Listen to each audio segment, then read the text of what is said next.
While delivering his sermon during the commissioning of St. Elizabeth Chapel at Chebambi Girls' School, Bishop Reuben Sembo didn't mince his words. He told the president that it was unfortunate that the age limit cap was removed from the constitution and advised Museveni to prepare for a peaceful handover of power. The president was in the past reacted angrily to similar advice from other religious leaders, wasted no time in lambasting the cleric when he took to the platform to speak. He said religious leaders have been provoking him for some time now, but he needs no lectures.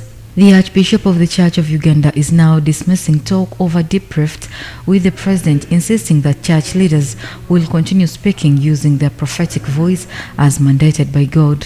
Religious leaders are prophets, and they will continue to use their prophetic voice. And I want to assure you, we pray for the leadership of the country, because we know leadership comes from God.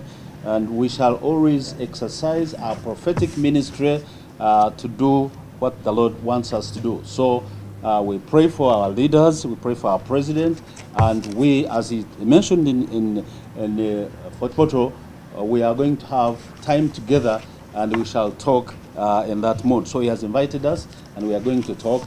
So that's what I can say on that at this moment. But we shall always pray for the leadership and use our prophetic voice as people who have been mandated by God to speak prophetically. State Minister for Ethics and Integrity, Father Simon Lokodo, echoed Intagali's view, saying the government can't promote divisionism between itself and the church is a foundation of nurturing citizens of this country. In my conviction, and in all respects, I have nothing to hide, there has not been that tensional, atmosphere between church and state. Excuse me if there is a pronouncement of a statement.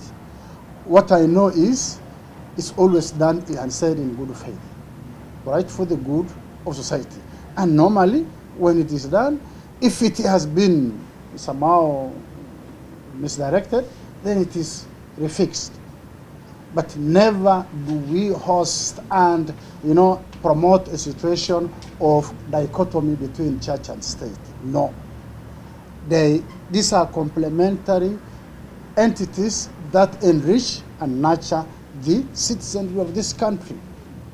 You need the social services from government and you need the spiritual services from the church. So the two must go together so that this citizen is both socially, economically nurtured, as well as spiritually, morally, and integrally.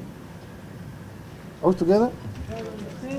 Odo further noted that government respects the church and its leaders, plus the incumbent president is a listener when it comes to religious matters. There is a government that has respect for everybody, and in a special way, the church leaders, it is the current government. The Constitution is very clear. It provides for liberty, freedom of worship. And in other times, this was not the case. Two, if there is any government that has a cordial, harmonious relationship between church and state, it is this one. If there is any listening precedent to any person of any caliber, and more so to persons who were elevated by their call to perform the prophetic role, it is the current government. So you must have known that every year or every event which happens in Uganda, always the president puts it in prayer by inviting the religious leaders, and they join him and we pray together for the country. So to look like that. It's now reported that the president will meet religious leaders soon. Record News is yet to independently verify the agenda of that planned meeting.